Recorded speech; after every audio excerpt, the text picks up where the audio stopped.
Okay, so I mentioned before that analysis is really GIS coming into its own. It's going beyond the mapping and visualization, as cool as that is, and using compute power and data and smart algorithms to ask questions of our data. And those data sources becoming richer and richer all the time. Analysis goes from the very simple things such as a buffer or a clip, those kind of more traditional GIS operations, into some very sophisticated areas.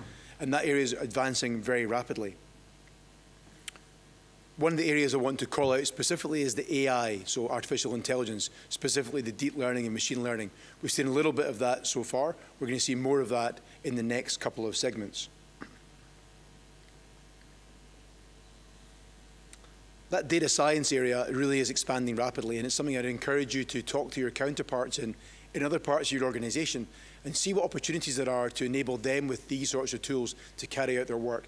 That same geographic approach, thinking about what location can bring to solving problems, put into their hands, whether it's using Excel perhaps, or using some of these web tools we've looked at, is a really powerful way to give them the capability that they need to do their jobs.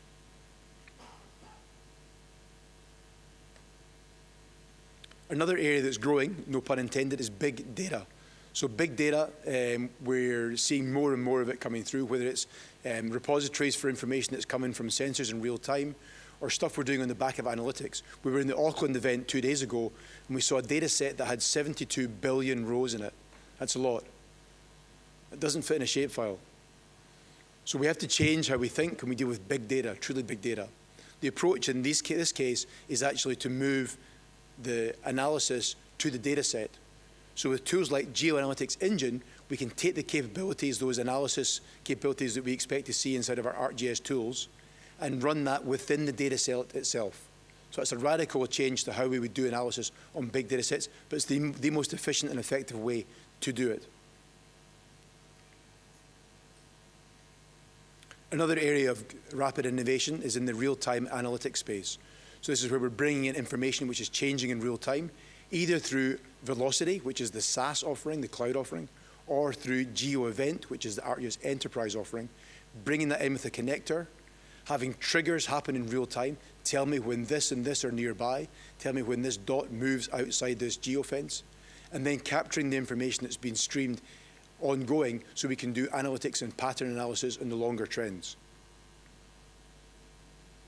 Another area that's growing rapidly is link analysis, and Greg mentioned this before, I think, in terms of graph databases. A great way to model your world when you're talking about entities which have relationships, people have relationships, which may or may not be spatial.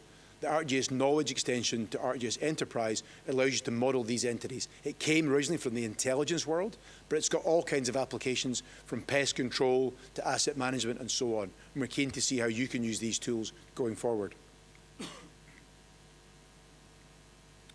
A key input to the analysis that we're seeing is imagery. We've heard already this morning from Living Atlas about how imagery or raster is kind of the new cool. When I went to university many years ago, raster was the poor cousin of vector, I think.